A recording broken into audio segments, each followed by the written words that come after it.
Hey, Captains! Welcome back to CTSC News here on Captain's Temporal Star Chronicle, your weekly update on everything Star Trek. So let's not waste any time, let's dive straight into what's happening in Star Trek universe this week. We're kicking things off with some fun crossover madness. This isn't exactly news, but it's too good not to mention. Paramount Plus dropped a new ad as a part of its Find Your Mountain campaign, and it's, well, boldly bizarre. In this ad created by the clever folks of Droga 5 New York, SpongeBob SquarePants and his pals join Spock, Captain Pike, and Uhura aboard the Patrick Starship Enterprise. It's weird, it's fun, and it's a great reminder of the wild mix of content you'll find on Paramount Plus. Check it out if you haven't already. This one is one of those, did I actually just see that? This week we're celebrating a milestone in Star Trek universe. Kate Mulgrew, the iconic Captain Catherine Janeway from Star Trek Voyager, just turned 70 years old on April 29th. Mulgrew made history in 1995 as the first woman to lead a Star Trek series as a captain, earning a permanent place in the franchise legacy. Her portrayal of Janeway was brilliant and commanding and compassionate, and helped redefine what it meant to sit in captain's chair.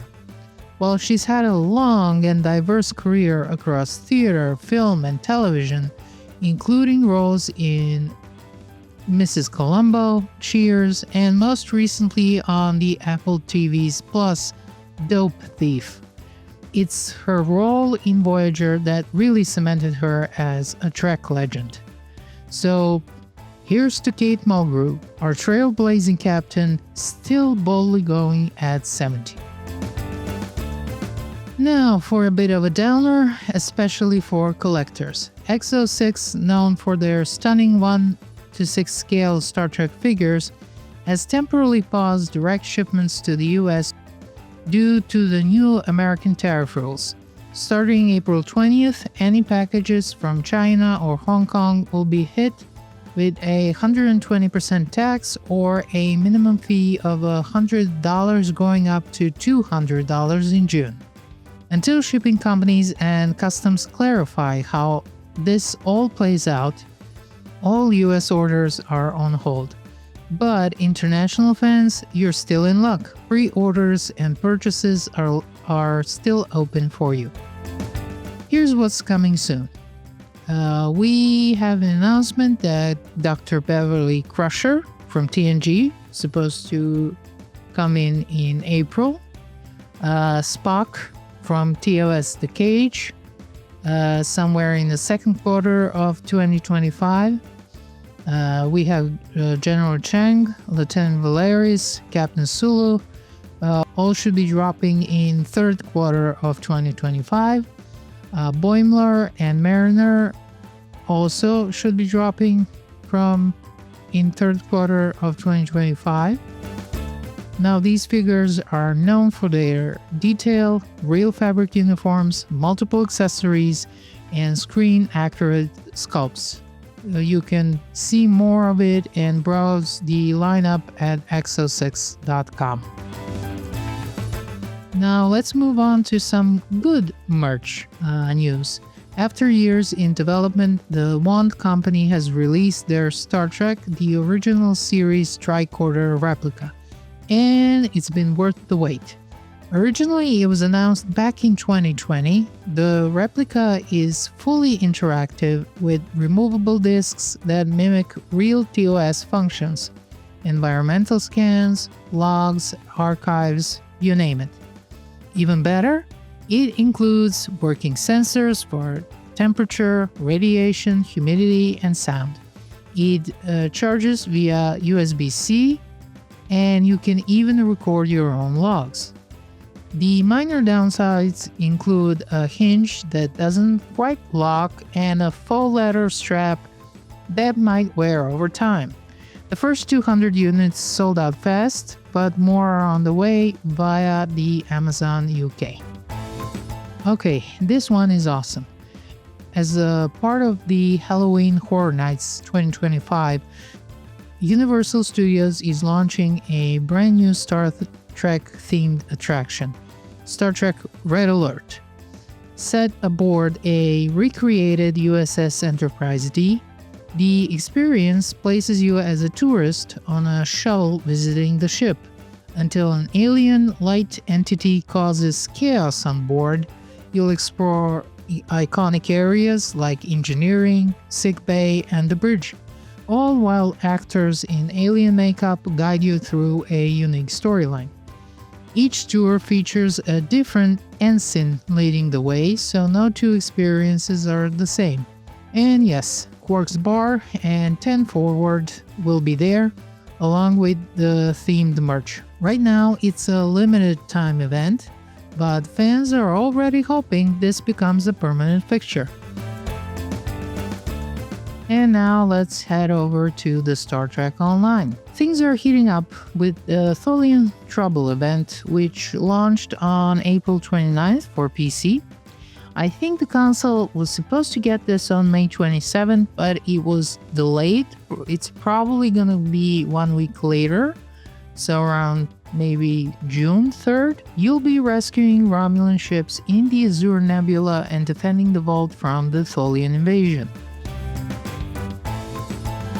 Like any other campaign event, you will need to complete 14 days of progress and earn the Tholian Shocktrooper radiation cannon, a beefy ground weapon with radiation AoE blasts for primary weapon, imploding web grenade to trap enemies as a secondary mode, and the tertiary mode has the overheat mode for massive damage boosts.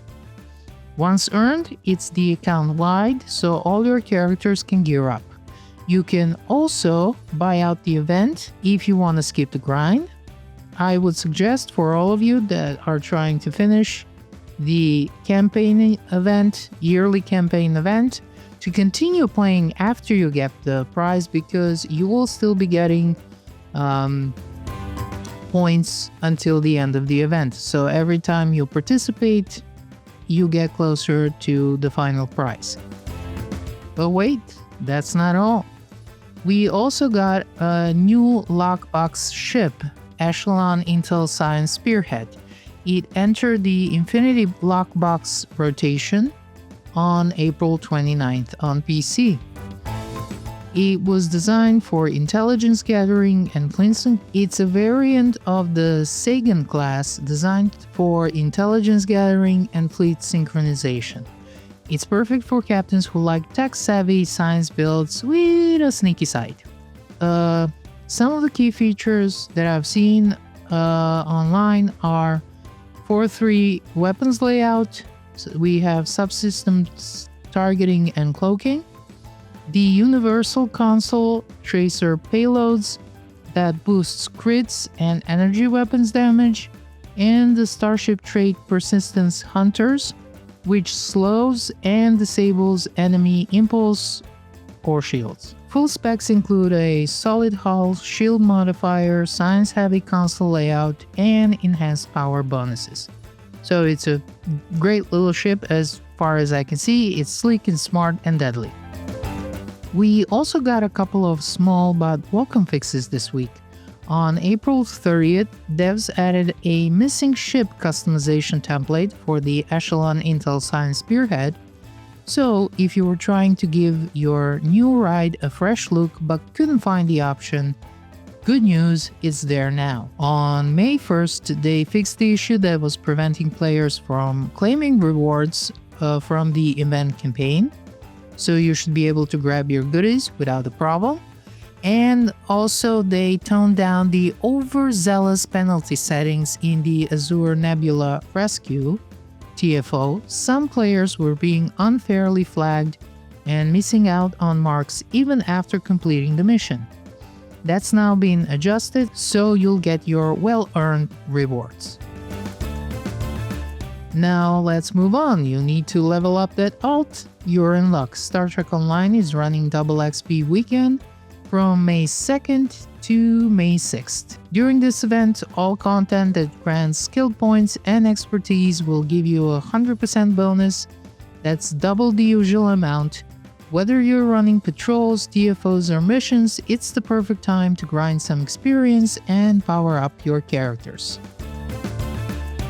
And finally, for all of you who are deep into the lore like I am, there's a fantastic 2-part developer Q&A for the latest STO episode Axiom. Part 1 was released on May 1st and features insights from creative director Richard Hayden and senior narrative designer Flo McQuibben. They talk about continuing the legacy storylines inherited from Cryptic Studios and how they collaborated with Cryptic's original devs to stay true to the game's roots. They also talk about the new enemy faction, the Ethereans. They're kind of Borg-Iconian hybrid, and was designed to be kind of more manipulative than the typical Borg, with cultural and linguistic inspiration drawn from Enochian language and mysticism. Part 2 was released on May 2nd, and it dives deeper into the storytelling choices behind Axiom. The devs share some details on career-specific objectives, exploration versus the combat balance, and how player feedback is shaping some of the future content. We also got a sneak peek at what's coming next, including the continuation of the Kings and Queens story arc and the rising tensions of the multiversal war. They also covered technical aspects, dialogue variation, and their mission to both honor past narratives and push the story forward. And that's a wrap for week 18 of 2025. If you got Trek news, fan projects, or I don't know, just want to say hi, drop it in comments or tag me with CTSC News on X or Blue Sky. You can also reach out via the channel's email. And finally, please don't forget to like, subscribe, and share to help spread the word across the quadrant. Until next time, Captains, live long and prosper.